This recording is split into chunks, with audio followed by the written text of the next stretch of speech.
I would confirm na we really need additional influx of funds para ayusin yung mga lines natin, undersized line, yung mga overloaded lines, magdagdag ng mga undersize, kaya ang laki-laki ng systems loss nyo, nalulugi kayo buwan-buwan. So kaya you embark on this concept that somebody will invest, infuse capital so you can fix the problem.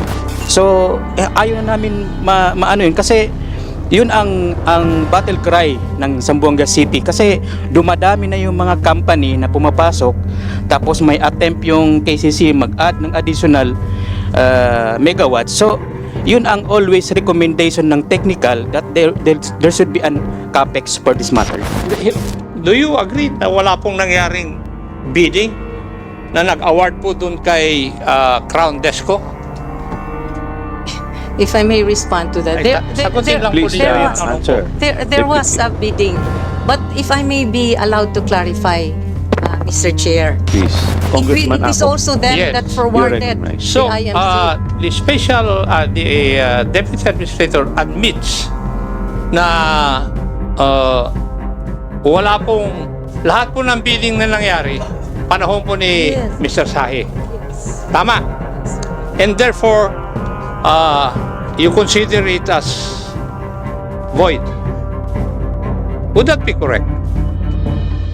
Kaya tayo nandito sa problema na hindi maayos-ayos, nalulugi yung Zamboanga City Electric Cooperative buwan-buwan kasi disadvantageous nga eh. Sa pangalawang kontrata, nawala ng intention ayusin siya. Kasi sa first contract, kailangan ayusin yung technical. 'Di ba? Yun yung sa first hearing natin. May mga resource person tayo dito na nagsabi, kailangan ayusin ng Zamboanga City Electric Cooperative yung infrastructure niya. So sa first contract, nandun yung capital expenditure. So yung investor manager, maglalabas sila ng pera para ayusin yung infrastruktura ng yung technical ng Zamboanga City Electric Cooperative.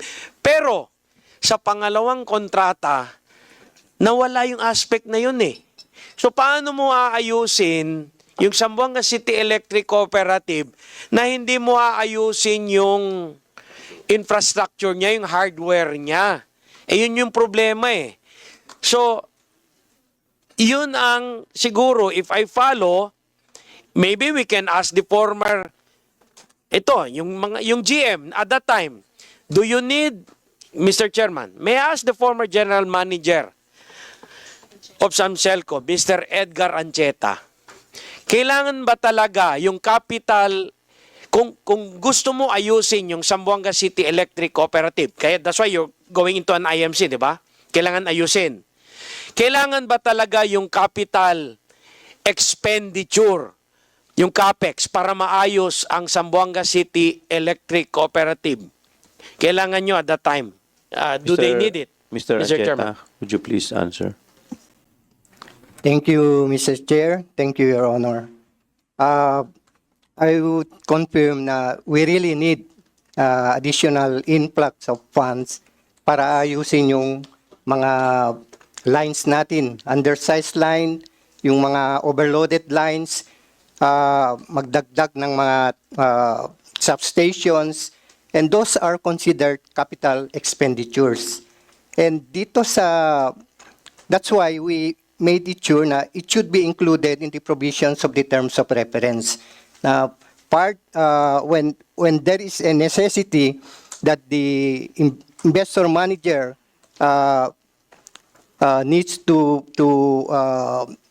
put up capital for that, kailangan ipuput up nila while waiting for the RFSC, which is a component of the bill, yung reinvestment fund for sustainable capex.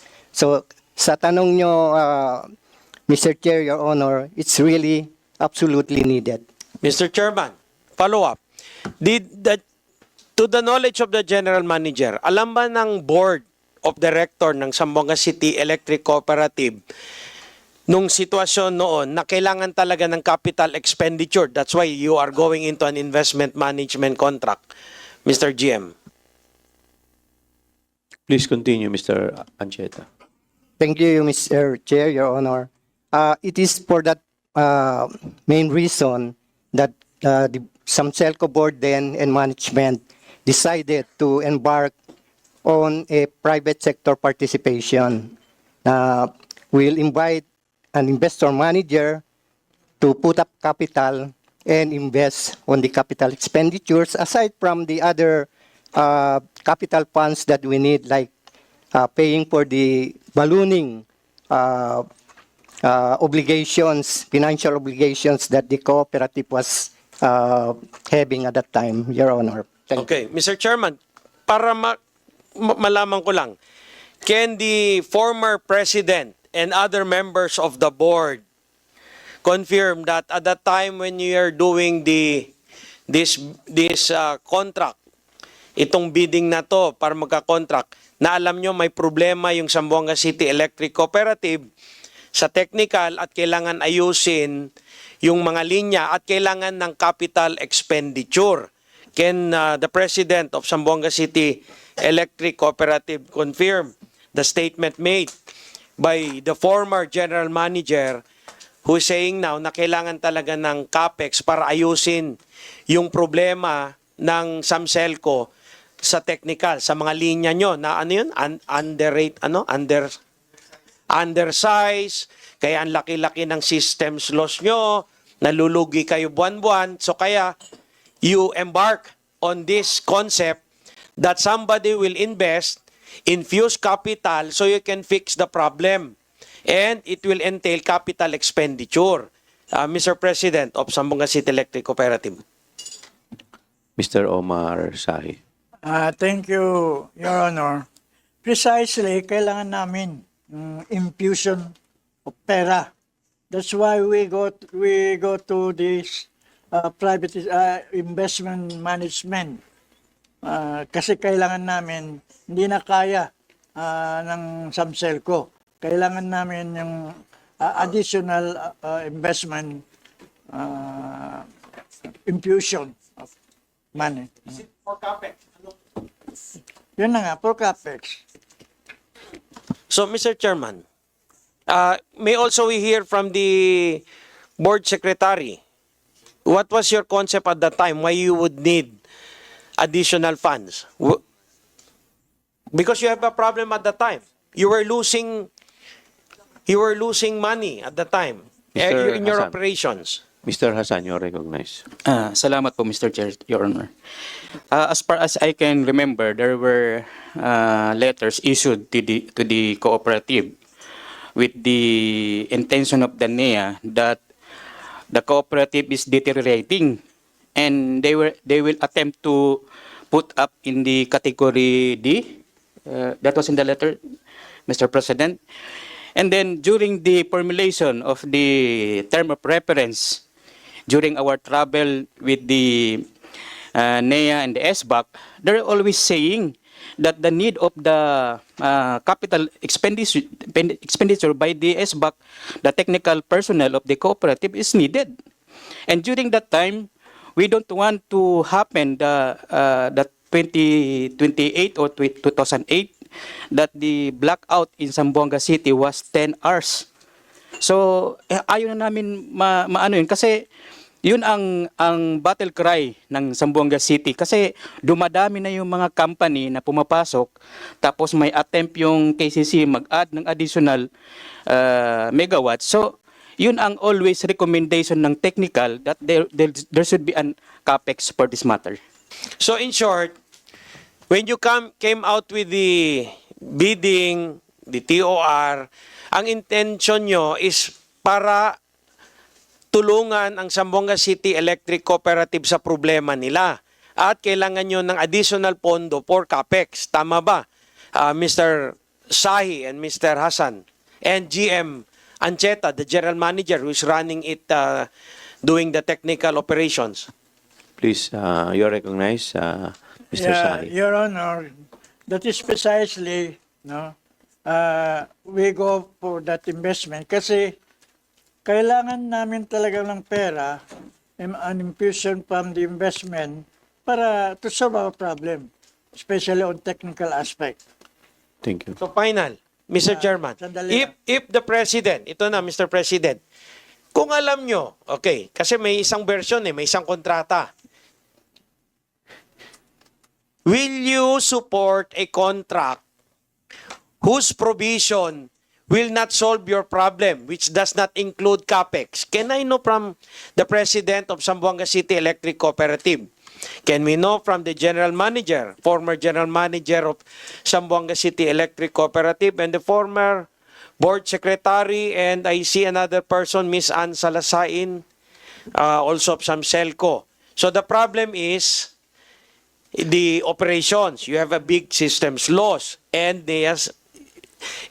you have mentioned, and it was even through a resource person during the last hearing, na kailangan ayusin yung technical. Kasi may problema kayo sa mga linya nyo, ang dami yung problema sa infrastructure. Would you support or would you pass a contract which does not include CAPEX, which will not solve the problem of Samselco?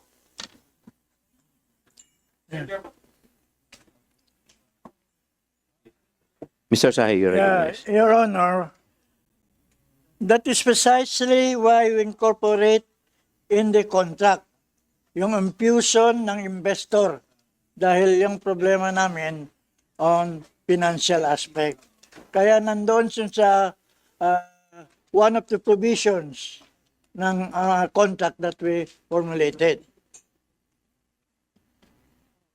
So in short, doon sa pangalawang kontrata na lumabas, nawala na yung hinahanap nyong sagot sa problema. Ha, Mr. President? Tama po, sir. Okay, thank you, Mr. Chairman. Mr. Chairman, gusto ko lang pong tanungin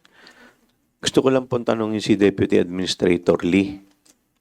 Ma'am, sino po yung nag-amyenda ng TOR? Who prepared the amended TOR? The amended TOR was prepared by the SBAC of Samselco. And it was just... Hindi po ba kayo ang... No, it is not NAIA. In fact... So, sino po yung SBAC na yon Sino ba ang ng composition Samselco? Is it the former under the leadership of Mr. Sahi? Yes, it was under the presidency then of Mr. Omar Sahi. And So are you telling us na sila yung nagtanggal nung parang nalito na ako. yes, in fact, sir, truthfully, it was the board of directors of Samselco which dissolved the SBAC through a board resolution. Huh? It were them. Wait. Yes, It were them. Mr. Chair, Yes, Congressman. that was part of my interpellation a while ago. Yes. That the board of Mr. Sahi dissolved the SBAC. If I may And read. Yeah. in its place, nag-create po ng bagong board kasi as answered by the Deputy Administrator of NAIA, Attorney Lee, na galing po sa Task Force Zamboanga City Electric One. Di po ba? Yun po ang sagot nyo kanina eh. So, sila po ang gumawa na nung I presume na sila na po ang gumawa nung lapot contract. Would that be a correct assumption? Mr. Sahi, could you please answer the question of Congressman Ako? Para naguluhan na ako. Paano yung sir? Kenley? Di po ba na-dissolve kayo? Undeserved, yes. Nag-put up ng NAIA ng panibagong board of directors. Yes. Sabi nyo kanina, galing sa mga heads ng mga cooperative, Yes, if I remember it right. Tama po. tama. Si Mr. Lapot po ang isa doon. Yes. Yes. So, ibig sabihin, yung Lapot contract nangyari nung time na wala na po kayo, dissolve na po kayo, Oh. at yung Lapot board ang nandyan. Tama po. Tama. At sila rin ang nagbago noong terms of reference from the original term of reference na kayo po ang gumawa. Tama ho. Kasi it's very clear, yung kontrato na signed by Laput, differs from our contract that we formulated, a joint force by the NEA and Samselco. Be that as it may, Mr. Chair, para I would earn my keep, nagkaroon po ba ng panibagong bidding? Yung pagkatapos namin, wala na. In fact, we question yung bagong kontrata na hindi dumaan sa General Assembly. It was not presented to the member consumer ng Samselco. Opo. And that is, I think, a violation. Now, NEA, yun po bang, do you agree na wala pong nangyaring bidding na nag-award po dun kay Crown Desco? If I may respond to that. Sagutin lang po Please ninyo yung tanong ko. answer. There was Deputy. a bidding. But if I may be allowed to clarify, Mr. Chair. Please.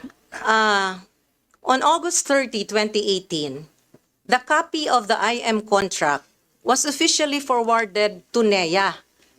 A copy, the final draft, that was still under the presidency of Mr. Omar Sahi. And it was also on August final 30, draft. 2018, Sir, ma'am, that ma'am, Samselco ma'am. board, The final draft, meaning Yes. the amended TOR. yes, the amended TOR, The one that was signed by Mr. Lapot. Lapot. So it came from Because Mr. Lapot came in only after the conclusion of the bidding. They came in only after the conclusion of the bidding because it is very clear from the office memo issued by NEA that the present board will remain to just finish the IMC. And Congressman it is Ako. also them Yes. that forwarded recognized. the So, IMC. the special, the Deputy Administrator admits na wala pong, lahat po ng bidding na nangyari, panahon po ni Yes. Mr. Sahi. Yes. Tama. Yes, sir. And therefore, you consider it as void. Would that be correct? yes, your please answer. Just a backgrounder to that led to the approval. Yes. Attorney, my question is very direct and very simple. It's answerable by yes or no. We consider that as Void. not void. The one that was forwarded to NEA, the final IMC. The fourth bidding, the fourth version, the version on the final bidding, not the contract that was signed by Mr. Sahi. Okay. Who conducted the bidding of that? Who conducted the fourth bidding? Mr. Sahi. Mr. Sahi. Now, kayo po, hindi po ba kung void yung mga ginawa po ni na Mr. Sahi nung una, edi lalong-lalo po na void yung ginawa po ninyo. Kasi it came from the same poisonous tree. Di ba, Attorney?